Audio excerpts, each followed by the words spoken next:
everybody, welcome to Find My Past from Home. My name is Ellie, I'm Senior Community Executive at Find My Past. And today, although this is pre-recorded, this is going to be scheduled for St. David's Day 2021. So if you are watching on catch-up, on demand, hello, I hope you enjoy today's session. We're going to be talking about Welsh family history and Welsh context and history, all things to do with Wales. And it's fantastic because I am Welsh myself. And it would be remiss of me not to try and welcome you in Welsh. So, croeso I Find My Past o Gartref. A dydd gwyl dewi sant hapus I bawb, diolch yn amuno a ni heddiw. So just a translation, welcome to Find My Past from Home. Happy St. David's Day if you are tuning in on St. David's Day when this is first broadcast. And thank you for joining us today. Now, I am going to be trying to pronounce Welsh words and place names as this goes along, so you will have to forgive me. But I am not alone today, which is really nice. I have two guests with me, so I'm just going to add them both to the stream now. We have Myko Clelland, and we also have genealogist Emma Jolly. Welcome to you both. Hello. Hello. Thank you very much for joining us.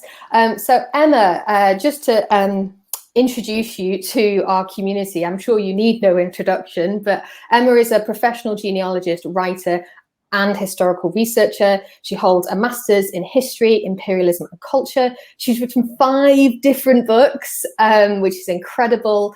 And she specialises in genealogy problem solving, London history, including London's Welsh population, social history, women's history, and the British in India. Have I missed anything, Emma? No, that's very good, thank you. And Myko is a genealogist, and he's also the licensing manager for Findmypast. He holds a master's degree in genealogy, and he's a qualified adult education teacher, and regularly discusses family history for TV, print, radio, and online, and has lots of appearances all over the world under his belt, from Oxford University to Who Do You Think You Are Live. Myko, have I missed anything? You know more about it than I do at this rate, so yes, this is really good. You want to start entering rooms before me and introducing me? That would be really good. No, I have a day job. And not to be outdone, I have a master's degree in Crusader history, but it's not really relevant for today, so that is the last we will say on that. So in terms of what we're going to be talking about today, everybody, we are going to be talking about Welsh family history, the context that you need to understand if you do have Welsh heritage. We're going to be looking at some records, how to get around certain issues when searching, and also a handful of case studies as well. And I've actually prepared some slides, so I'm just going to share my screen and I can have a flick through those because, I mean, who doesn't love a Welsh castle, for one? Who doesn't love daffodils? I came prepared. I only bought these today, so this is why they look like this and not look like the ones on the screen. So I apologise for that, but we can put those away now. Yeah, I mean, I love a Welsh castle. I don't know about you two. Oh, I absolutely love castles. Yeah. And well, Wales is such a beautiful country. I mean, it's the mountains and the valleys and the waterfalls and the beaches and the castles. It's just absolutely beautiful. That's Cardiff Castle, isn't it? That one, and that's the one owned by the Marquis of Bute, isn't it? And that's the one with the crazily amazing inside. That's got Arab rooms and things, and they're all gold painted and gilded. It's amazing to go into. So that particular castle, I would spend my life in there if I could. I'm from North Wales, and one of my favourite things to do if we go for a day out is go to one of the castles along the North Wales coastline. And I've got so many on my doorstep. Back at my mum's place in North Wales, like there's Rhuddlan Castle, which is pretty much a ruin, but it's still nice to have a wander around. I went to school in Denbigh, which also has a castle. I'm just spoiled for choice, Wow. And then you've got the bigger fortresses. Conwy is about a 15-minute, 20-minute drive from my mum's house, and then further afield there's Carnarvon, there's Beaumaris. So I'm very lucky. And I mean, Wales is also known for its, its sheep population. We couldn't do a chat about Wales and Welsh family history without showing a picture of a sheep. Well, the rain, isn't it? The rain helps the grass to grow, and the grass feeds the sheep. Exactly. So yeah, I think let's have a chat about, I mean, because we are broadcasting this on St. David's Day.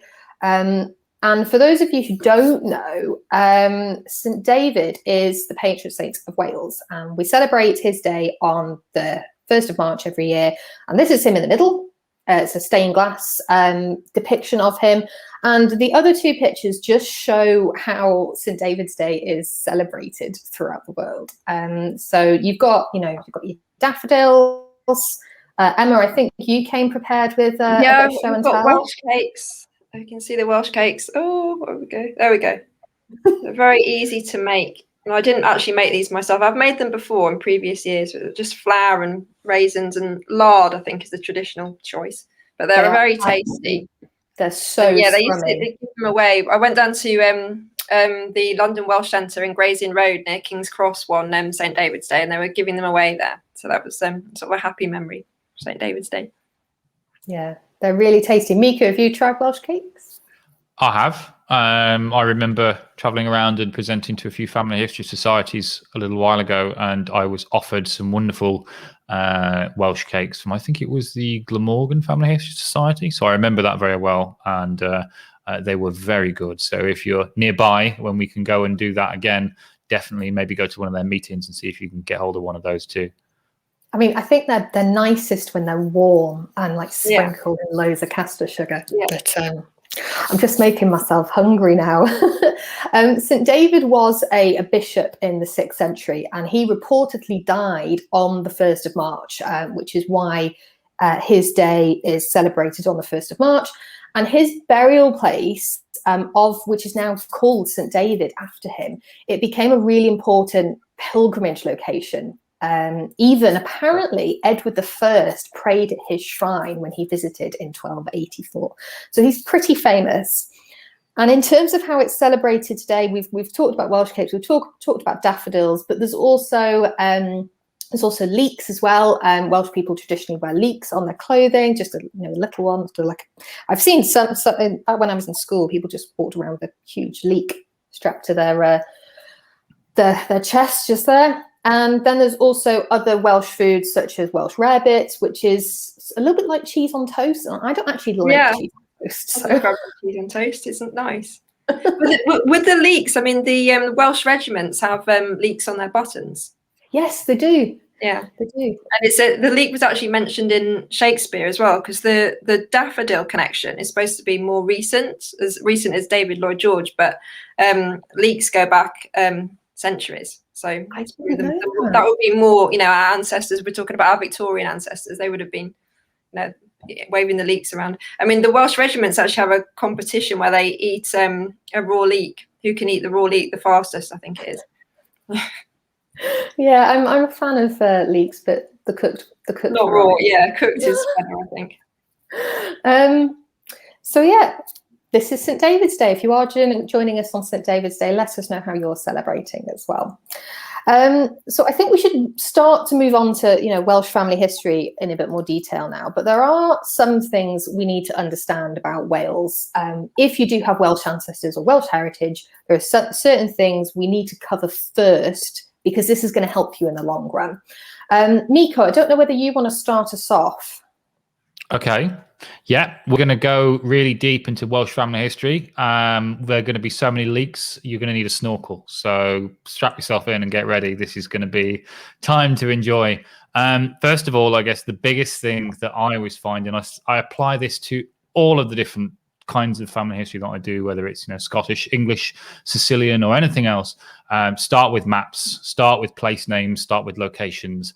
Wales is one of those places, just like Scotland, just like other areas, that has changed a lot over the years in terms of jurisdictions and administrative districts. So this is a very old map of Wales. But if we take a look at some of the more modern differences, we can see that we have different counties to apply. So I've coloured this map a little bit to make it a little easier to understand. And there are historic counties, and on the left-hand side, we can see those original historic counties. These are where you'll probably be looking for the most part for your records. However, if you look at the same colour, you'll see the preserved counties, which are the council areas that were used from the 70s onwards. Now they've split even more a little, but this is going to be helpful for finding where records may be, perhaps particular archives or more. So we can see at the top, we see Denbighshire, Flintshire, merging, and that's now Clwyd. Is that right, Ellie? And then we've got Gwent, all these other things, these places that now exist, named after the older Welsh principalities and areas, where you've merged these old historic counties. So we have to know both. We need to know exactly where our ancestors are and the names of the different places that they're in, because they've probably lived in a number of different jurisdictions without ever moving house. And that can mean that records can be different places, or we need to look in slightly different ways to find those records. So that's the big thing. Get contemporary maps, get modern maps, use Google Maps, everything you can to try and find out the names of the places, where they are, what's around it, where those parish boundaries are, where the different boundaries can overlap, and where they align and change over the years. Yeah, that's a very important, actually. I was looking for, I think it was my great-grandmother's family. They were from Abergele, which is, I think, now in Denbighshire, or is it Conway? It might be Conway. But I lost them at one point in the records, and it turns out Abergele at that point was in Carnarvonshire. And don't forget as well that yeah, it can happen. And there's also a lot of parishes that kind of split the border. Our ancestors didn't really care about these boundaries at all. They just moved around and went about their business. If there was a boundary, the only border that I think matters in England or Wales or anywhere else in the UK, I think, is the one between Yorkshire and Lancashire. Outside of that, I think no one really cares. And so if you've got ancestors right on the border, which you might look at a little bit later, you might see them in English counties on those borders as well, because they just lived. They didn't really pay any attention to these maps. So get really familiar with these boundaries, and you might find people overlapping and moving between two parishes really, really commonly. And that's an important point to make, Myko, about the boundary changes, because there are some counties where the boundaries change between England and Wales. So, for example, if you have family in North Wales, close to the border with Cheshire, you might want to think of looking in Cheshire archives as well. So don't neglect those English archives that are on the border side, because our families did move around into England and back again into Wales. So. Absolutely. So that's the first bit of context you need to understand. I think this tip can be applied for pretty much all family history, but in particular for Welsh family history, don't restrict your search too narrowly. Make sure it's a little bit broader, because otherwise you might miss these things if you're not familiar with things like county boundaries, and also the English and Welsh border, as well as that changes over time. The next thing I thought would be good to talk about is, if it'll let me move slides, patronymics. Emma, I don't know whether you'd like to run through how patronymics work. I actually found a really, really lovely baptism record on Findmypast the other day for one of my ancestors in Montgomeryshire. And so my family were London Welsh, and they're not Welsh before, and they were mainly called Jones. So everyone was called Jones. And they were Jones because their father was called John. And so we see this in the names. And anyway, this baptism record actually gave the names of the parents. So it was no, it wasn't. It was a marriage record. Sorry, it was a marriage record, and it gave the names of the parents. And so you could see the surnames were different from the people who were getting married. Yeah, you shared that with me. Actually, I was going to put it into this, and it completely slipped my mind. So my apologies. But yeah, Welsh surnames. I mean, if you've ever wondered why so many people in Wales have, there's like 6 surnames to choose from, and everybody seems to have the same ones. Like I'm half a Jones, for example, but I also work with another.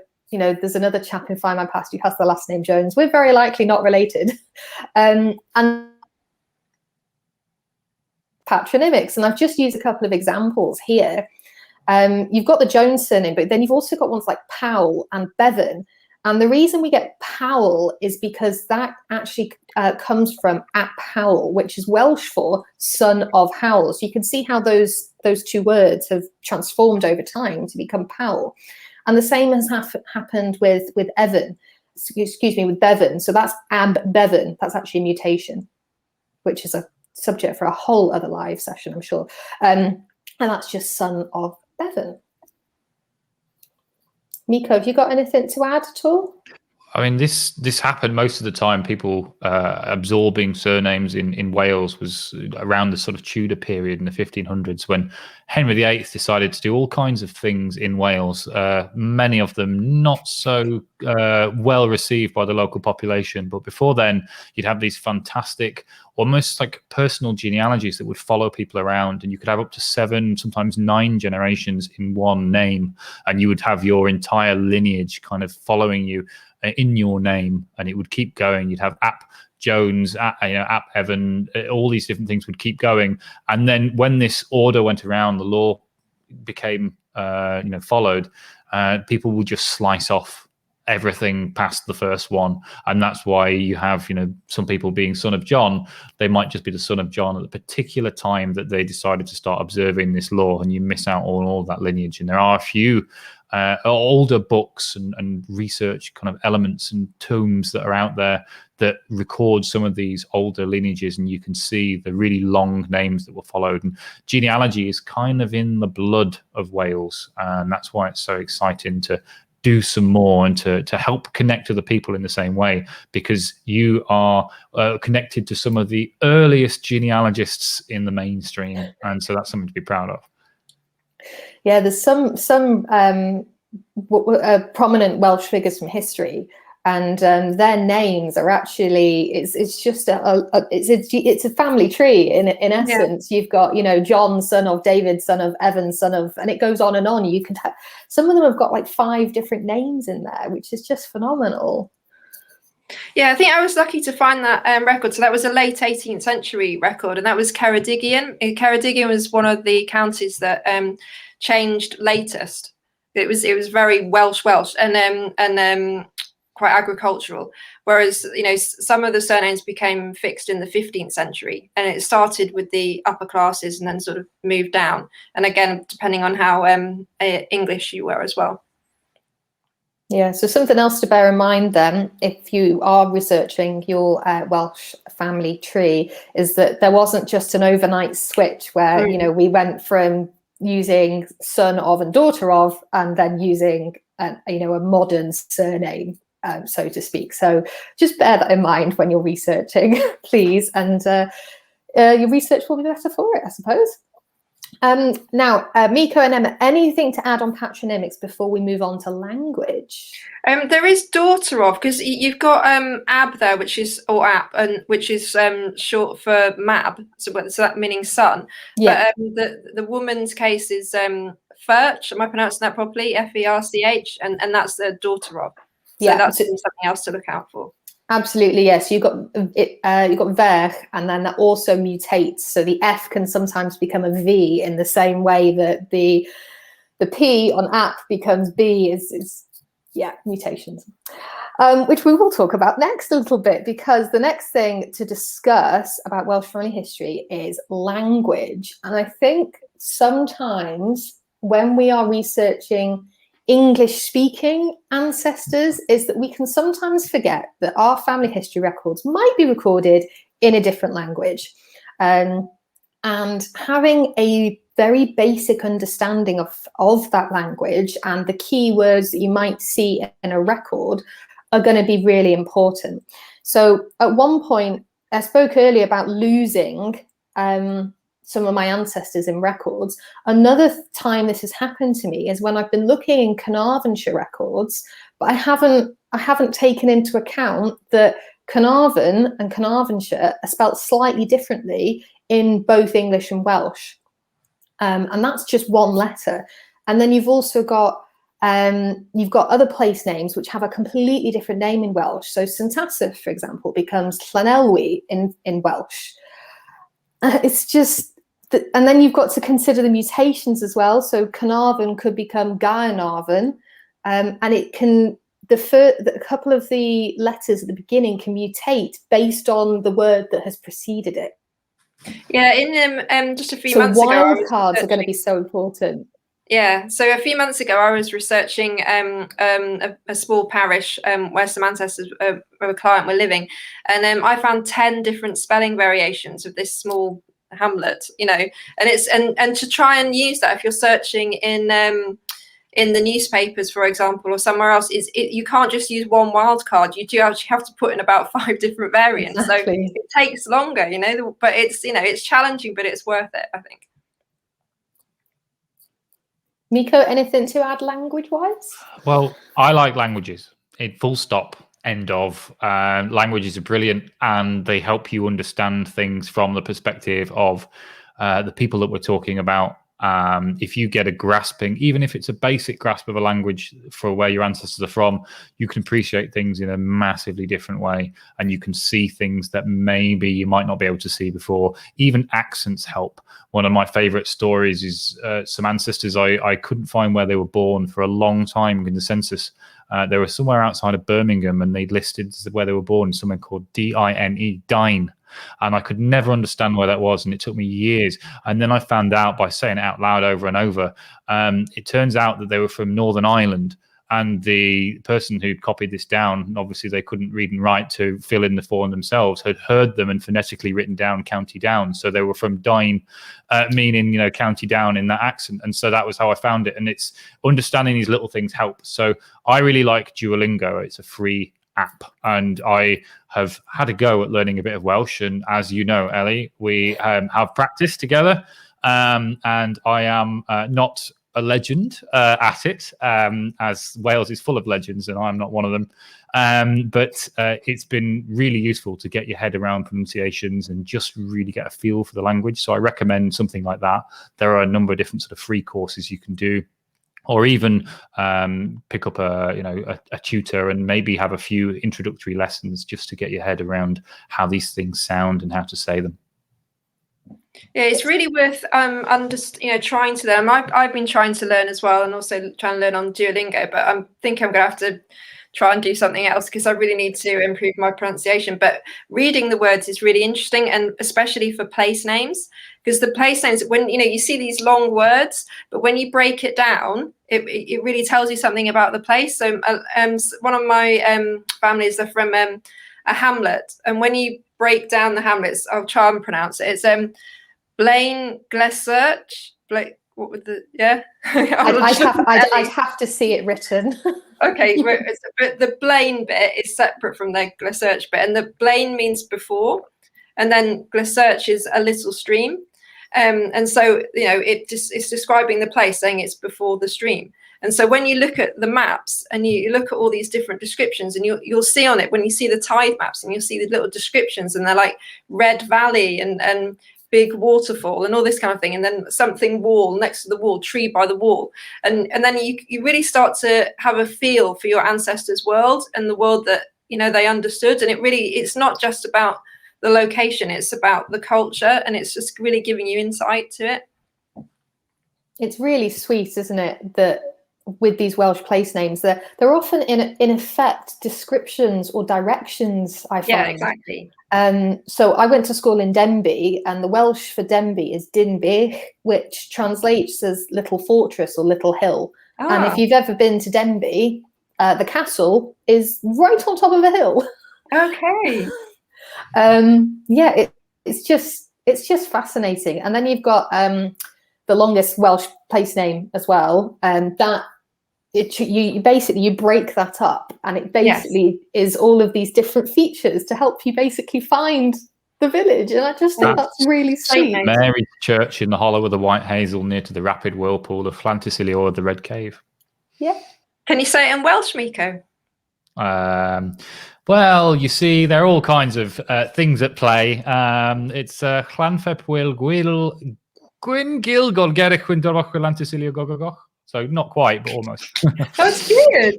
That's a very valiant attempt. Yeah. Fantastic. It's all a bit of a Victorian publicity stunt, though, isn't it? And Yes. If you're looking for earlier records, you won't be looking for Llanfepwyl Gwyn Gwyn Gilgogera, you'll be looking for something else.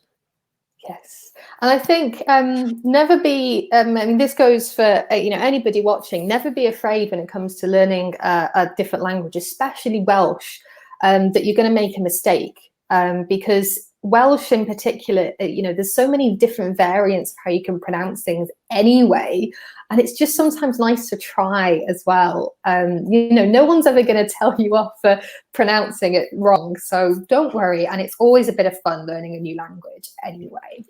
Yeah, I mean, it is a great way to connect with our ancestors. I mean, some of our ancestors were more Welsh speaking than others, depending on which part they came from. I mean, Glamorganshire was far more English speaking than Ceredigion, for example. And my great-great-grandfather, even when he moved to London, he was still speaking Welsh, and his funeral in 1924 was in Welsh. We can find out about our ancestors if they were still in Wales on the 1891 and 1901 and 1911 censuses. If we look at in the column, do you speak Welsh, English, or both? And it is interesting, especially in the parishes where my family come from in Ceredigion, how many were only Welsh speaking. Yeah, and then then you go to other parts, and then they only speak English, so they couldn't speak Welsh. Some of the people. So yeah. Bear in mind. I mean, the English was being taught in the schools, but a lot of the time Welsh was still being taught, spoken in the chapels, and the chapel had such a strong influence on the education of the adults and the children. So even now, I've gone to the National Library of Wales a number of times, and the people that work there often, speak to each other in Welsh. I've done presentations and things there, and I obviously do that in English, but so many people around there just speak in Welsh as a first language and as a default, and it's quite inspiring, I think, for a national library or national archive or anything like that to echo with the sounds and the the pronunciations and the words of that nation. It just kind of gives it that wonderful bit of heritage, and it shows that they're going to take those roots really seriously. So it's really admirable. Yeah, the National Library of Wales, just in case anyone doesn't know, is in Aberystwyth, which is in Ceredigion, and it's literally just a few miles away from where my ancestors were from. So some of the David, my great-great-grandfather, some of his brothers would describe themselves as being from Aberystwyth, rather than giving the long parish name. So I think the last thing to mention about language as well, and this will lead us nicely on to our next topic, which is available records. Some family history records are going to be in Welsh, at least in part. Before now, I've come across a baptism record from the 1700s that was in Latin, English, and Welsh. So it does happen. And then you've also got some census records that are, the forms are in Welsh. They're filled out in Welsh. I believe, I think I've come across this in the 1911 census. I'm not sure if I've come across it in others. So, things like head of the hand.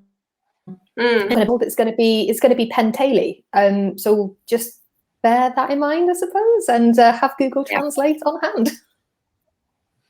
There's one really cool thing that I've found that works. I think it might work for Welsh. I know it works for other languages. That Google Translate app, it's got a camera feature, and you can point the camera at something that's written in another language, and it will, like magic, transform the language into the language you're looking for, like English. So I've done that with a few things. I did that when in Czechia and in Prague, trying to look at menus and things, and just point my camera, and it will just translate the whole thing. And it's not perfect. No, it's not perfect. That's the problem. It's not perfect. With Welsh, there've definitely been some problems with the Welsh translations I've been doing, but yeah, it's better than nothing. I think I'm going to try and get a dictionary though, an actual physical dictionary. I think that's going to be better. Yeah, they're always have a Welsh dictionary in hand. I don't think I've actually got one here in Scotland. I need one. Okay, let's talk about records then. And I'm gonna pass over to both of you entirely for this. Emma, I don't know whether you'd like to start us off on available records that Welsh family historians researching their Welsh family tree can rely on, and then we'll pass on to Myko as well. Okay, I was going to mention the genealogy website because I always start there with place names, and you can find out about the place name, but it also tells you where the records are that survive, or some of the records anyway. I mean, I'd be looking at things like parish records. So there's a lot on Findmypast, which is great. I've been finding marriage and baptism records for my family. There's loads of records on the National Library of Wales, and they've been adding more to their catalogue over this lockdown. And obviously they've got the free Welsh wills on there, pre-1858, and they've got free Welsh newspapers as well. And then there's obviously the Findmypast newspapers. And then, as Myko was saying, there's county archives and then other regional archives. So look at those. The UK National Archives is going to have records of various things. And then church and chapel archives. So like, do not ignore those, because the chapel, and especially nonconformist churches and chapels, were, you know, so important in Wales. And I like looking for things like parish magazines, because that tends to have that kind of the gossip and, you know, the kind of bit of personality in there, and obituaries for people that you might not find obituaries for in national newspapers or larger newspapers. And it just gives a little bit of an insight into what's going on in smaller areas. So definitely try and find out where the church and chapel archive are, because then sometimes they might just be like literally in the church, or they might have been passed on to, say, the National Library of Wales. So try and track that down. There's biographies. So it might not be that there's a biography of your ancestor necessarily, but if your ancestor came from the same parish as, say, a famous person, and they were living there at the same time, then that famous person's biography or autobiography might mention their family, their farm, the school they went to, or, you know, the teachers that they had, or something like that. So it's definitely worth reading around, just reading local histories as well. Anything that's published that might mention your ancestor's parish.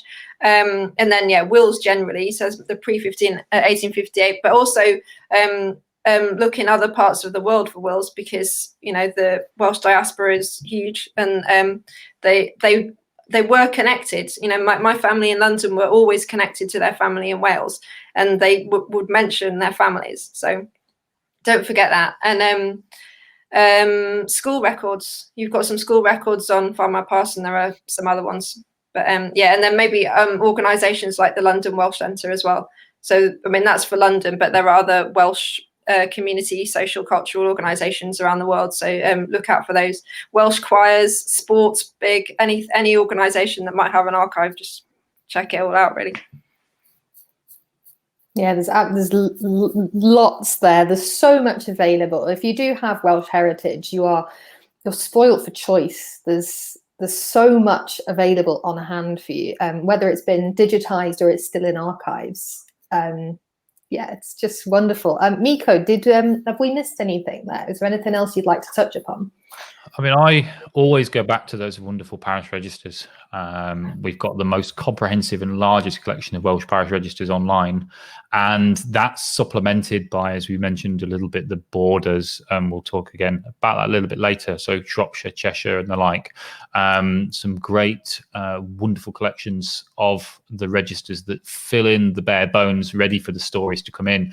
But because of our partnership with the Federation of Family History Societies, we've got lots of local records from all of these different areas that might help to tell those stories. So they might be monumental inscriptions that might give you details of a family, more details of their life as well as their death. We've got details of, you know, perhaps some taxation records or something that might just confirm that you've got the right person, anything like that. And those extra records that can help you to separate the more common names in Welsh family history are really, really useful. So don't discount any record you can find. Go to our glossary of all record sets, type in Wales, and just see what you can get out and see what's there, and then start to look in each record collection. If there's one you've not seen before, you're not too used to, click on that record set, and then below the search will give you a big description of what it is, what you need to know when you're searching it, how to use it, and everything you need to just be that expert before you've even made your first search. So that's what I would do, and that would give you a big head start. Absolutely. Yeah, with the parish registers, I would say take the old-fashioned approach that we all used to do when, you know, before the records were digitized. Instead of just searching a name in the index, actually just, you know, if you're looking for a baptism in a small hamlet, then literally just go to the page and work backwards. You know, like, so I was looking for something in 1804, so I'd go to 1809, make it 5 years either side, just look through. These are small parishes, there aren't going to be that many baptisms, and then just work slowly through the Find My Past. I'm really liking your new viewer on the Find My Past website. It's nice and clear, so yeah, it's good to use. Yeah, it's great to be able to. I mean, sometimes, you know, you might be tempted to go in and just search for somebody, but it's actually sometimes really rewarding to flip through a whole book, whether it's census records where you can explore your neighbours, whether it's parish registers to see if there were siblings that were baptized around the same time, or, you know, or aunts and uncles that were married at the same time. You know, there's so much to explore if you can search through the records that way, and it's just sometimes really rewarding, I find. Yeah, the record I looked at was amazing because, you know, you don't always get occupations in pre 1837 baptisms, and it gave the occupation shoemaker, which is, my family were the shoemakers of the parish. So I was able to identify, you know, straight away that this was the right person. But when you're looking for, you know, a John Jones, an Edward Edwards, a Robert Roberts, a William Williams, you're putting that in an index. You know, you're going to get too many entries, so it makes sense to go in. And I mean, another thing, sort of another tip would be, if you're looking in newspapers, don't necessarily just restrict it to the name. Look for the place, and you know, put an address in, put something specific, so that you're not just looking for these, you know, very common names. Myko, anything else to add before we move on? When we talk about newspapers, don't just look at the local newspaper as well, because a lot of these stories were syndicated and they were all over the country, sometimes all over the world. So when you're looking, you know, with a place, look with that place, but don't just look at the papers from that place. Look at the papers from all over, and you still might find the story being repeated. If it was worth reading, it was usually worth sharing. Just like Facebook nowadays, it goes around the world before anyone else can put their shoes on. And you can look and find your ancestors in newspapers from Dundee to Dumfries to Kent, Canterbury, anywhere you can think of. Look at them all. Absolutely. And again, the tip that you've both mentioned now about not restricting your search for Welsh ancestors to just the Welsh side of the border, the same can be said for the newspapers. So the news travels, and chances are, if your ancestor is in, you know, living in Wales and, you know, I don't know, committed a crime, for example, chances are it might have been recorded and reported in a newspaper the other side of the border. So don't forget to have a look at Cheshire, Shropshire, Herefordshire. The list goes on and on. Okay, the next thing I thought would be really fun is we have prepared some case studies for you all, just to give you a sense of, if you're thinking Welsh family history is tricky because of all the common surnames, well, we're here to tell you that it's not as tricky as you might think. And we're going to share some of our tips and tricks of how we have approached Welsh family history.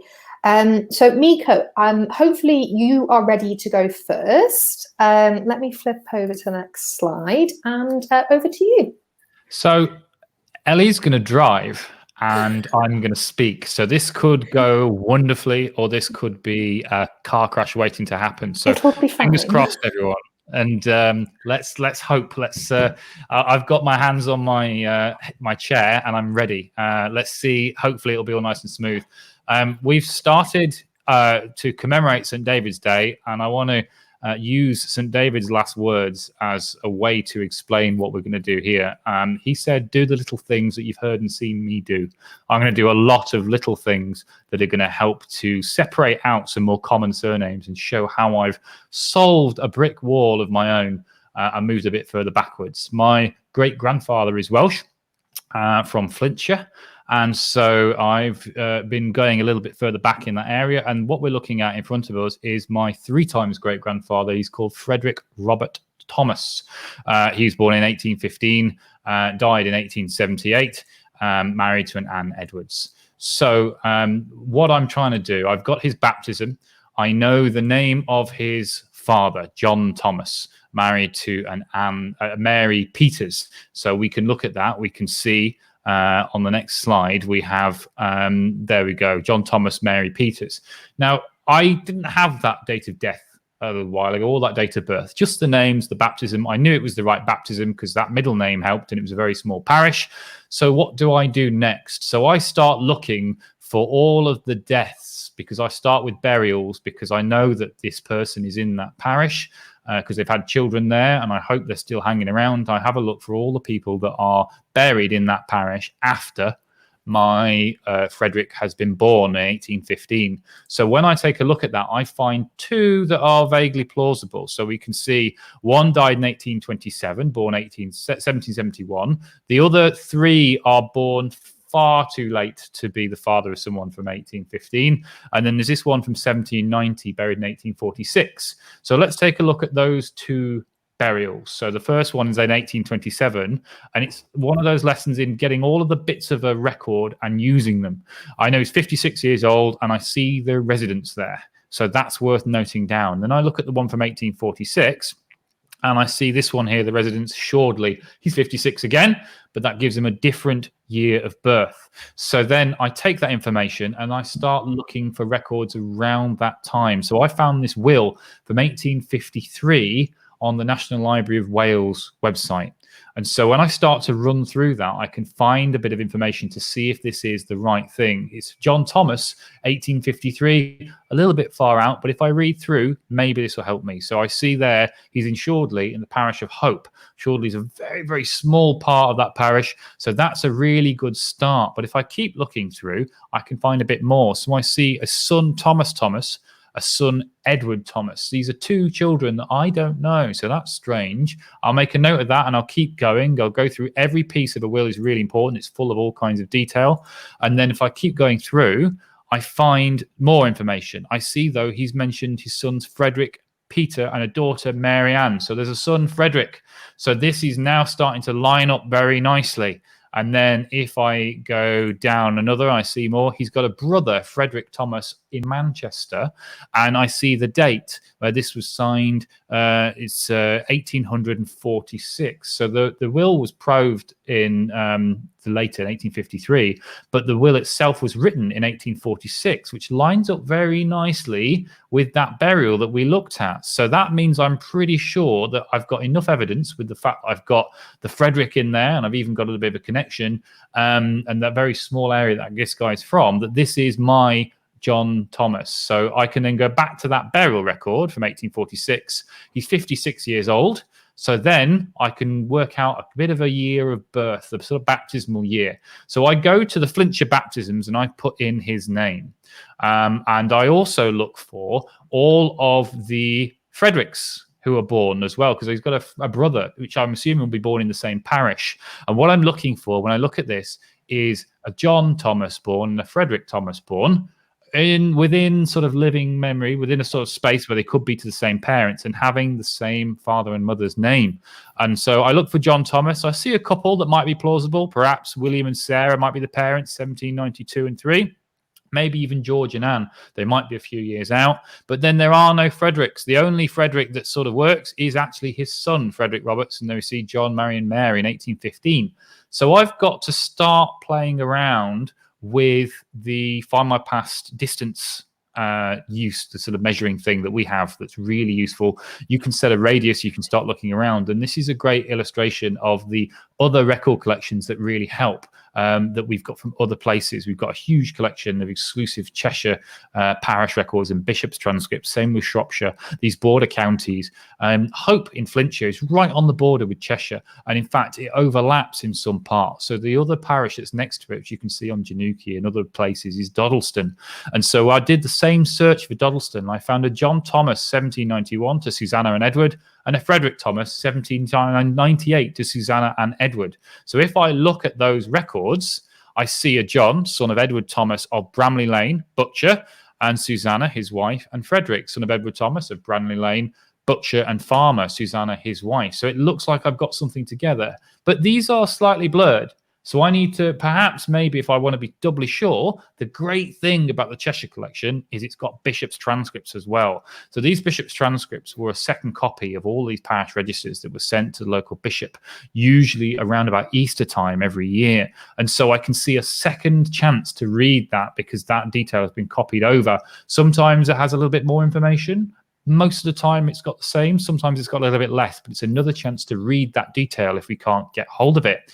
And so that's given me a fair bit of information. And I think now that Edward Thomas, and with Susanna, his wife, must be the father of Frederick and John. So I do the same thing again, those little things, and I keep going, and I find another will. And this is in 1837 for an Edward Thomas. And I do the same. I start extracting the data. I see that he's from Shordley, and I see his son, Frederick Thomas of Manchester, is the executor. So that's the brother of my John Thomas. So this is tying in really nicely. And at the bottom, I see the year 1834. So then I look in the parish registers again. Edward Thomas of Shordley, he's 70 years old, buried in 1835 in Hope. So using that information, plugging things in and going through and finding again all the children born to people of the same parents' names. So I search without using a child's name when I look for a person, just the surname and just the name of the parents in that search on Findmypast from the county baptisms page. I can then create a new family tree with 2 more generations inside. We can take a look at that, and there we go. We see all of that. That has come entirely from doing that little bit of research, just for doing that little progressing little steps, moving across and trying to separate out from each little piece of information that we've got. But then if I take a look at the marriage, I've looked using the distance thing of Edward Thomas, and the nearest one is in Hordern, to a Susanna. And I found Edward Thomas marries a butcher, so the same occupation. That makes sense. Susanna Roberts of Kinnerton in Doddleston. So that's the parish that they were in there. So that means I've now got 3 more generations. If I take a look, then I've got now a John and a Mary, because I found a baptism for Edward Thomas. So that's a really good start. I've got his rough birth year because I know when he died. So that's helped me much. And I've got Susanna. I've done the same thing for her in Doddleston. And I've found a little bit more. I found another will. I did the same thing again with the wills. And I found 2 siblings on that Thomas Roberts's will, which means that I now have 3 children. Again, if I look for some parents, and I look for the same process like I did with John and Frederick, to find these 3 children being born in the parish. Maybe it's Hordern, maybe it's Hope, maybe it's somewhere else in Wales or around the area, and I find people born to the same parents, I might be able to go back another generation. So I go back now to the 1600s, from the 1815 original baptism that I had, just using that little process of taking each bit of detail and then trying to press it alongside the other things that we've looked at. And that's what separating these common names is all about, taking all the bits of information you can and then working through this methodical questioning process to get to where you need to be. That's brilliant. Thank you for running us through that, Myko. And hopefully you guys at home, you can take some of those tips and apply them to your own research as well. And please let us know if they help you break a brick wall, or even just get back a couple more generations. Emma, am I okay to pass over to you now? Yeah, that's great. So I think we're going to start with my great-grandmother. So Annie Jones then became Jolly when she married. And she was the daughter of David Jones, and I sadly don't have a picture of David Jones, and I'm trying to find one from his many descendants.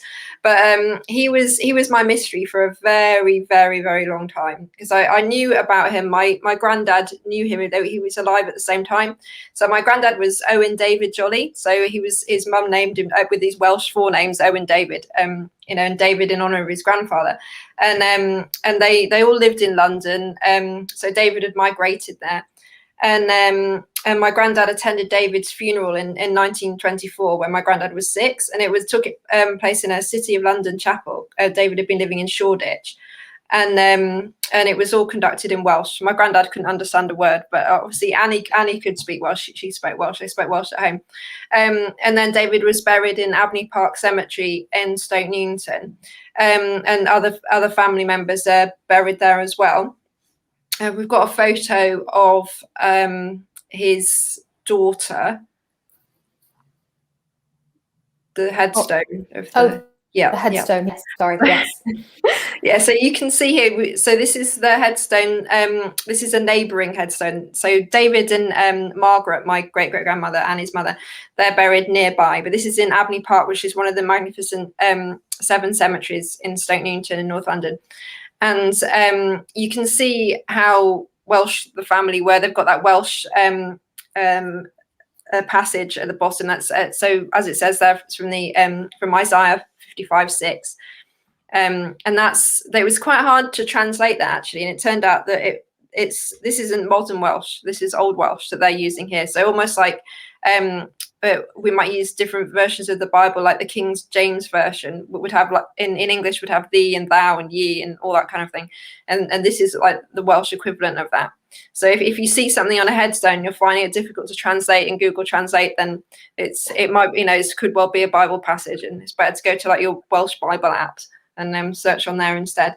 And so Mary Ann here, she was Margaret's daughter. So they're both David and Margaret were married before, and Hannah was their daughter, but she was Annie's whole sister, but she was named after David's first wife. There was a lot of death, but they all kind of they were all remembered. Anyway, so David had been living in Sun Street in Shoreditch, and then before that Appold Street in Shoreditch, and he was a builder and carpenter and joiner. And the mystery really centered around his incorrect census entries. He just kept saying he was born in Breconshire. So I think we've got the 1911 census here. There we go. And so you can see he's recorded at 57 Hawksley Road. He's a self-employed carpenter. He's 72, still working. So this suggests a birth year of 1839. And he's recorded with, this is his third wife now, Elizabeth, because Margaret, my ancestor, she died by then. And he's recorded with daughter Margaret, who is known as Maggie, and then a niece, Anne Jones, and 3 boarders. And then he says he's born in Breconshire. But you can see in the column, there's a column there to the right, which is asking about whether you're British or not. And David's just, I think, deliberately misinterpreted this, and he's just gone, right, I'm Welsh. And so he's put he's Welsh. And then, his niece was born in Poplar in East London. He's put she's Welsh. And Maggie, his daughter, was born in London, and she's Welsh as well. So he's really just trying to emphasize how Welsh they all are. I don't know, what possibly it might be linked to do with, he might have had, well, he did have family that he knew in Wales, and maybe they were saying, we're writing Welsh, speaking down on our Welsh forms, and so maybe he was trying to emphasize that they could all speak Welsh.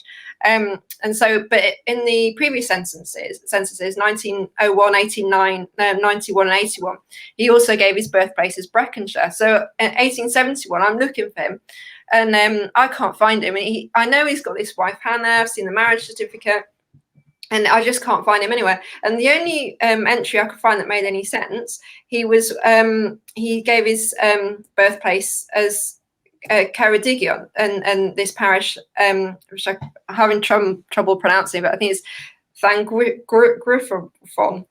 Okay, Von would be, wouldn't it? With the F, the V. Okay, and but with Hannah, and so suddenly he's from Ceredigion, not Breconshire. So I was really confused. I thought, I just can't prove anything here. It's ridiculous. But my granddad had also told me, he was absolutely insistent that there was some sort of connection to Mountain Ash, which is in Glamorganshire. So that's the third county. So we've got Ceredigion, Breconshire, and Glamorganshire. And it's like, which one? Where's he from? This is ridiculous.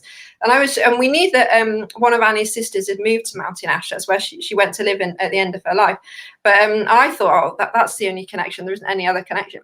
But anyway, it turned out that Anne Jones, the niece that's on this census entry, she was the clue. So this is one of the things that you should do is try and find your ancestors' siblings and their descendants and try and work out what's going on with the siblings. And so I found an Anne Jones who was born in Poplar, and her father was called Henry Jones, and he came from Aberystwyth. He'd written Aberystwyth he was born in 1824. And so then a few years after all of this, I had some DNA matches, and they were both descended from someone called Blanche Mabel Jones, who was born in Holborn in London in 1885, and they were her grandfather was Edward Jones, who was also from Aberystwyth. So now it's all starting to, got this Aberystwyth kind of connection here.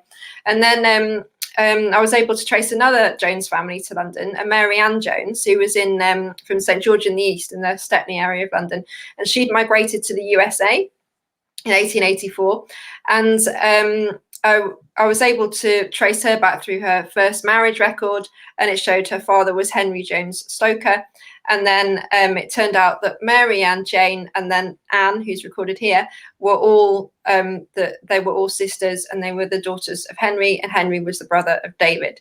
So then I was able to link it all together, and all the DNA matched and everything matched, and I was able to find them and find their farm in Ceredigion. And then the Breconshire connection I finally worked out was I'll come back to this, but the Breconshire connection was that David's parents had moved. They were in this farm in Ceredigion, and then they'd moved to Breconshire, and that's what it was. And he was put in Breconshire because his parents lived in Breconshire, even though that is not how you fill in a census. But he was a mind unto himself, that guy. Anyway, so this is from the Welsh Tithe Maps website, which is like an absolute gem of a site, and you have to use it. If you just put in your ancestors into this site, because it records who owned the properties and who lived in them. And so I knew Thomas Jones was a farmer. David had 3 marriage certificates. Thomas Jones farmer on each of these 3 marriage certificates. And I'd found the family with all these brothers and sisters that I found on the 1841 census. And so this property, which you can see there, the name of the farm, that was where they were in 1841. So I was able to put that in to the tithe map search and find them in the parish. And these blue dots are all parts of the farm that Thomas farmed. And so there was a meadow and a pasture, and the different fields for the different purposes of the farm. So yeah, I'm going to have to go when we can finally get out of lockdown. I have to go down there and check out what remains of the farm, and see where David grew up and see how close they were to the sea. So it's a really beautiful area, I think. Fantastic. Yeah, actually, on your recommendation, Emma, I've been exploring the tithe maps a little bit. I thought I found, I was chatting to Myko about this the other day, I thought I found my ancestors' farm, but it's the right name, and it's the right person, but it seems to be slightly in the wrong place. So I think I need to go back to the drawing board a little bit and just reassess all the evidence. Yeah, you just got to compare all the different things, and they do have different map options on the tithe map website, so you can kind of layer it up a little bit, because they have a modern map option as well. But sometimes it can be easier to get it up on a different screen, or even get like a paper map or an atlas or something. Absolutely. Maps, wonderful resource. Oh, the other thing is that Cheshire also have a tithe map website. One of my agri colleagues was telling me. So if your ancestors are from that neck of the woods, that kind of Flintshire, Cheshire, like Myko's ancestors, then it's worth checking on the Cheshire tithe maps as well. Yeah, I think your case study, Emma, it just amplifies that message of use every part of a record. Look at your ancestors' siblings, and this plays into Myko's case study as well. Like, don't discount anything, because chances are the one thing that you're after is going to be something really, really tiny and something you not have considered, and that'll be the clue that will get you further back. And that actually also plays into my case study as well. So I'd like to introduce you both to 2 of my ancestors. On the left, you've got my paternal grandfather, Cecil Dennis Jones, or Joneses. Yeah, exactly. And then on the right, you've got his father, Robert Thomas Jones. So Robert actually married 3 times, and it's my great-grandmother Nellie was actually his 3rd wife. What was quite interesting, when I first started at Findmypast nearly 5 years ago now, I can't believe it's nearly 5 years, my auntie, my dad's sister, had already done quite a bit into my dad's side of the family. So she passed that information on to me, which is really, really helpful. But obviously, researching a Jones family can be quite tricky. So she'd gone as far back as, I think it was the 1861 census. And I think I've got it here for you to have a look at. No, it's not. I'll come on to this in a minute. In any case, we've got back as far as the 1861 census. You've got William Henry Jones, who is my 2 times great-grandfather, and his parents, Hugh, born in Betws in Merionethshire around 1816, and then Hannah, born in Sutton in Cheshire. And I'm thinking, how on earth do I move on from this? This was back when I didn't know. But how would you research such a name such as this? And I think my tip is to just don't just look at the names, don't just look at the dates. As we've already said, use the other information. The family clearly moved around a bit. So I was looking at things like birthplaces. So you've got, yes, this is the right census record, yes. So you've got birthplaces such as Brimbo, Gresford.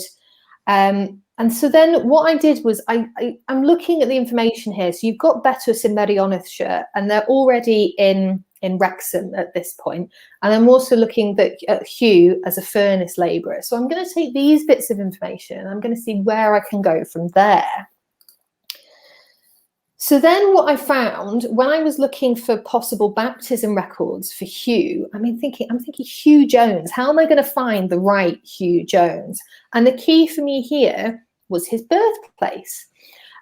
So there's actually only one Hugh Jones baptised around 1815 in Betws in Merionethshire, which is also known as Betws Gwerfyl Goch as well. So you've got the two different names there, and that's also spelt differently as well. So sometimes there's one T, sometimes there's two, sometimes Gwerfyl is spelt with an I, sometimes it's spelt with an E.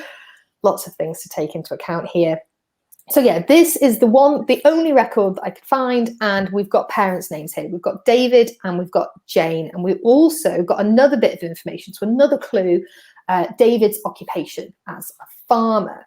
So then that's the next step, that's the next link. So I can move on from there. So then I found them. Oh, this is their band's record, by the way, which is quite good. And again, I'm just confirming here that David was of Betws and also that Jane was of Llandrillo. That then helped me find them on the 1841 census, which I apparently haven't got. Can I move back? Yes, I can. Yeah, so I was able to find them on the 1841 census then, and that even gave me the name of the farmstead they were living at, which is Ty Ucha, and then it's exactly the same place on the 1851 census.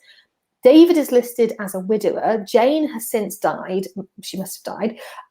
But what I found really interesting, and this is something I only found the other day when I was preparing for this, I had not yet found Hugh on the 1851 census. He was a complete mystery to me for that year. I found him, and he's mistranscribed.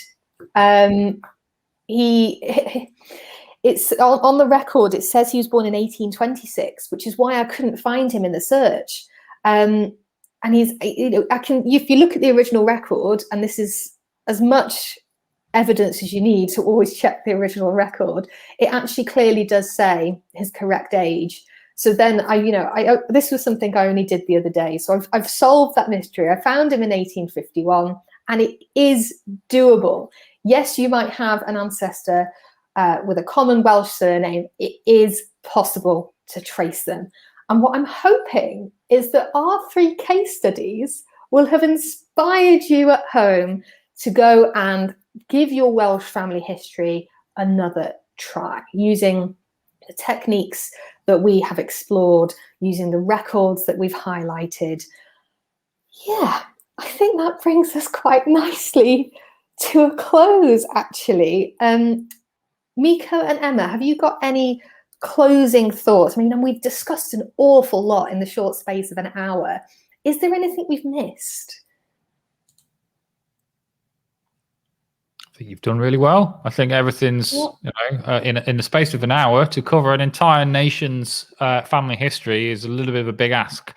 But in doing what we've done here and giving those little tips and nudges and ideas in where to go next, I think that's a really good grounding and something that should put you in the right place at the right time and give you hopefully some ideas to keep going and a little bit of hope.